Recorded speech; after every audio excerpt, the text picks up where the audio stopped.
It was Wednesday morning, January 8th, 10:30 a.m. Jen and I decided to take the kids to Sky Zone Trampoline Park, a massive indoor trampoline spot to run around after being cooped up with their catatonic parents just trying to navigate literally any next steps after the insanity of the last 24 hours. They ran around a completely empty warehouse space because all other kids were enjoying being at just another day of school. We sat there weeping. Together as a young man who worked there walked up and asked us if our home had been in the Palisades. We said it was, and without missing a beat, he said, "Can I give you a pizza?"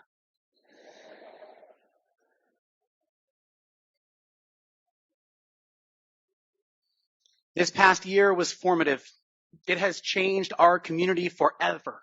Either your home was affected, your community centers were affected, the person sitting next to you right now was affected, the atmosphere of Southern California itself, and I'm not even talking about all the air filters because of the particle debris, the very aura of Southern California was affected. This year changed us.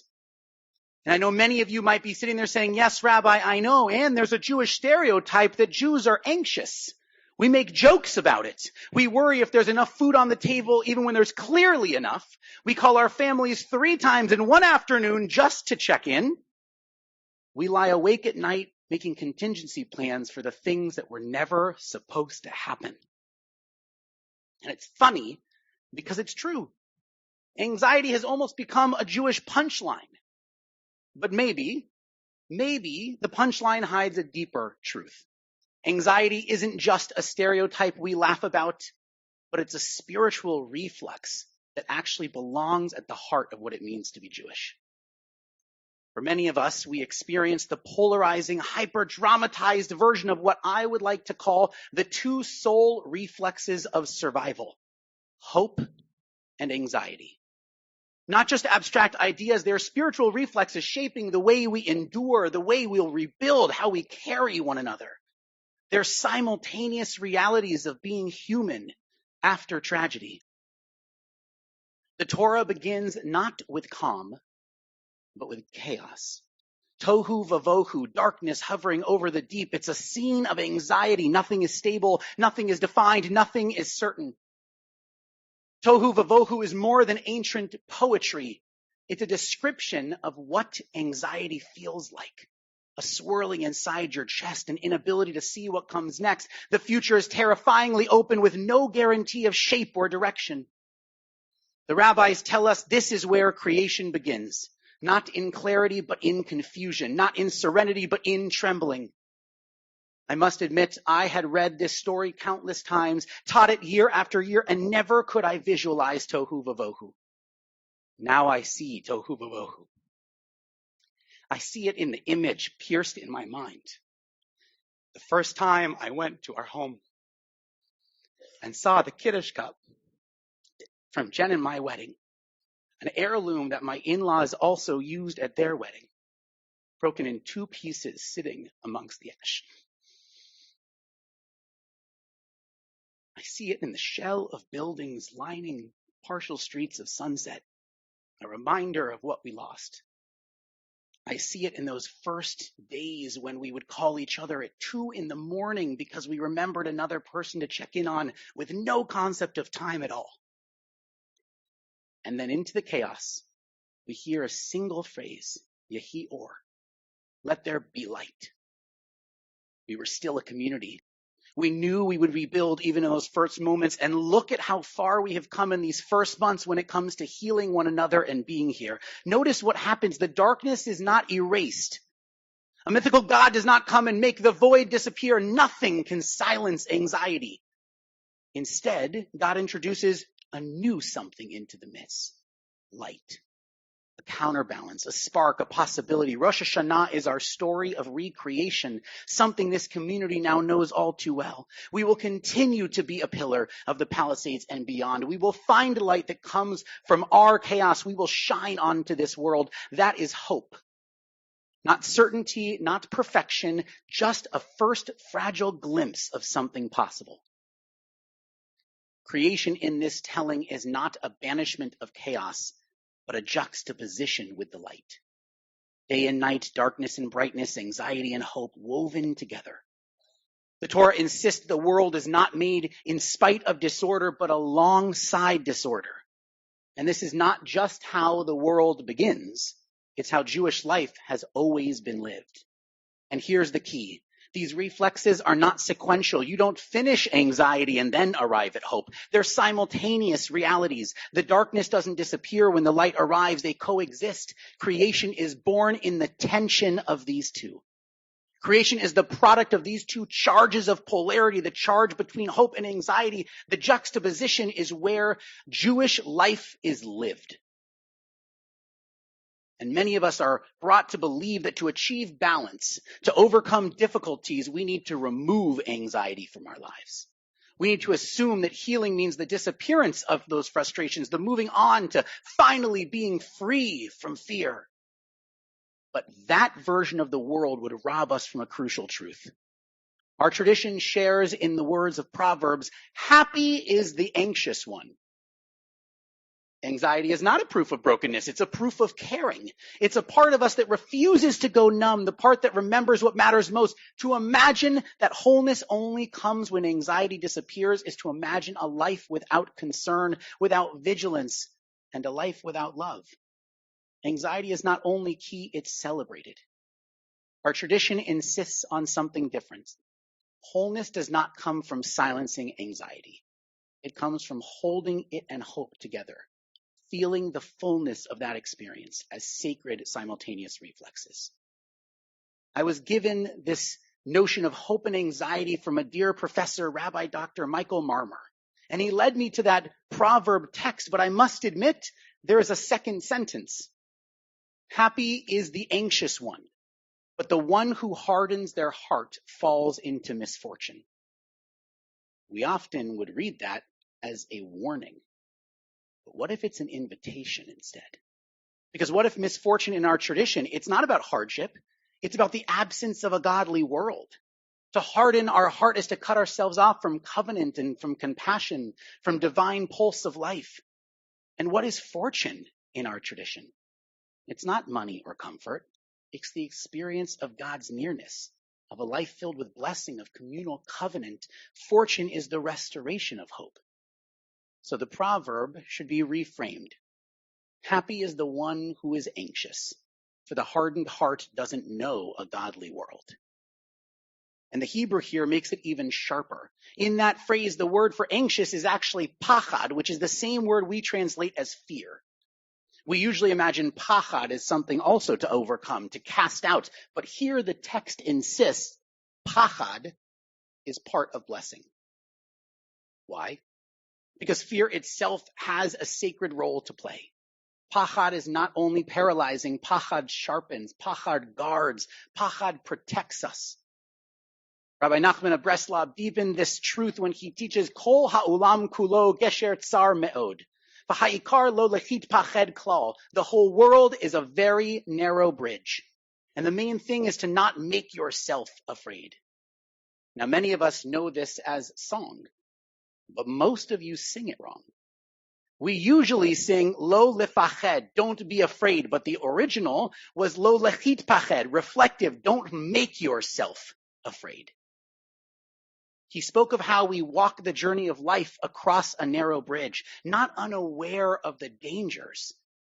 Anxiety is a reflex here, and it's real. Your anxiety becomes the guardrails of that narrow bridge, allowing you to confidently walk without the same concern for each side. It keeps you aware and careful and alive. But, and this is Rabbi Nachman's key, do not let pachad paralyze you. Do not turn inward and make yourself more afraid than you already are. Let anxiety be your guide, but not your shackle. Use it to navigate and to progress. Anxiety is the guardrail of life's narrow bridge. Think about those moments that define a life. Asking for a raise, proposing to a partner, leaving behind a steady job to start something new. Each one, anxiety, anxiety, anxiety. Your heart races, your voice shakes, you doubt yourself, and yet those very moments are when the door opens to the future. And the body knows this truth too. Have you ever felt your muscles trembling during or after a workout? That trembling is not weakness. It's the signal of growth. Without that stress, there is no strength. Without it, there's only atrophy.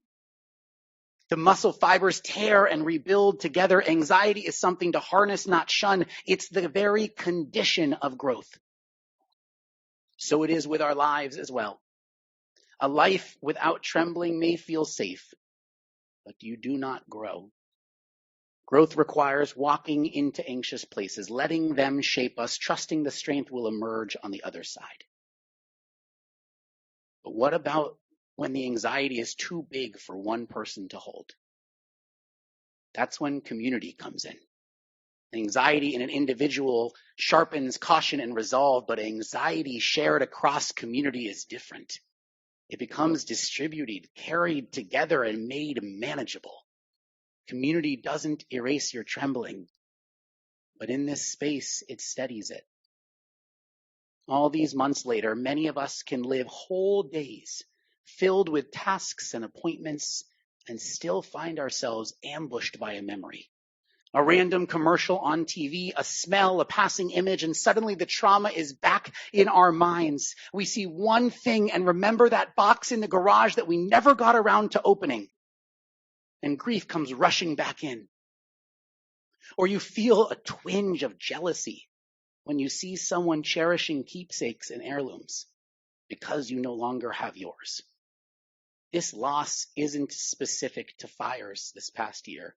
So many of us have these voids in different spaces, the void of a loved one, the absence of a voice at the table, or the weight of illness bearing down. Grief takes many forms, but it always lingers. It always finds its way back in the room, and it immediately floods us with sadness. And that translates to anxiety about when we feel healed. I'm surprised by that anxiety when I stand with a couple under the chuppah and I talk to them about the importance of keepsakes from their wedding day. I say the photographs, the Kiddush cup, the ketubah, the glass they so jubilantly shattered as I quietly feel my heart shatter all over again. I bless them with that future, even knowing what it feels like to lose the things you always thought you would hold. That tension doesn't go away. It lingers. Last week, I had the privilege to be on Capitol Hill lobbying on behalf of this community and others that have experienced disaster, making sure that meaningful support was something that we could not only rely on, but should rely on. And when brainstorming how to tell our story, how to share our truth, I was reminded by a dear friend of the nuanced difference between classic mythological hero's journey and the lesser understood journey of trauma and survival. The hero begins reluctant. It wasn't supposed to be me, they say. The reluctant, it's their own kind of anxiety, fear of failing, fear of stepping into a role too large to bear. But then in all the good stories, a turning point comes. The hero says, but here I am. And anxiety gives way to hope. Hope they can rise to the challenge. Hope that courage is stronger than fear. The hero's arc bends towards hope. And the story ends in triumph. But the trauma journey is different. It doesn't begin with choice. It begins with rupture. With loss you never asked for and disruption you never wanted. And here the anxiety is heavier.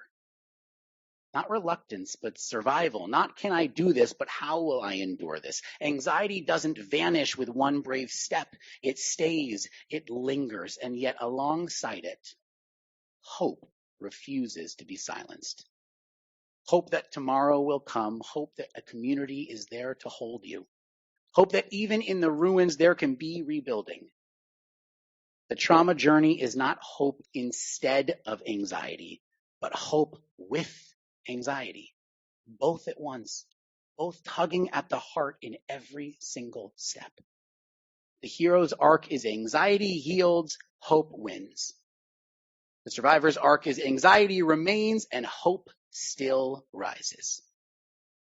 In many ways, that second story, the story of carrying both anxiety and hope as simultaneous realities, that's the Jewish story. Even here, anxiety is the tether. It's a way to stay connected to the world. It isn't going to vanish, but it can be carried and shared. The exhaustive steps of surviving our traumas, all of that weighs heavy on each one of us. And then, out of nowhere, a moment of ease. A bright and carefree laugh with your kids, a meal with friends who get it, a chance to sit among a community, a glimpse of normalcy. And that math never works out, by the way. The hardship will always seem more numerous. But our tradition insists that blessings, though fewer, are not weaker. Even the smallest spark of hope can balance the scale, giving us footing again. This past year has shown us how fragile life can be. Just how that narrow bridge may suddenly make us realize how high up we really are. But it's also shown us what our tradition has known since the first verses of Torah, that creation is born out of chaos and light, trembling and courage, anxiety and hope. Creation is not despite our anxieties. Creation is because of them. Hope, anxiety, sacred reflexes for us to lean on. The hero's journey and the trauma journey, they are not opposites. They are Jewish. To be Jewish is to be lived in this very juxtaposition, to tremble and to hope, to carry anxiety and to nurture courage, to feel the chaos and to speak light. That juxtaposition is not just a part of our story. It is our story. And it's what this experience of life and being Jewish is all about. Shana Tova, my dear sweet Kehaillat.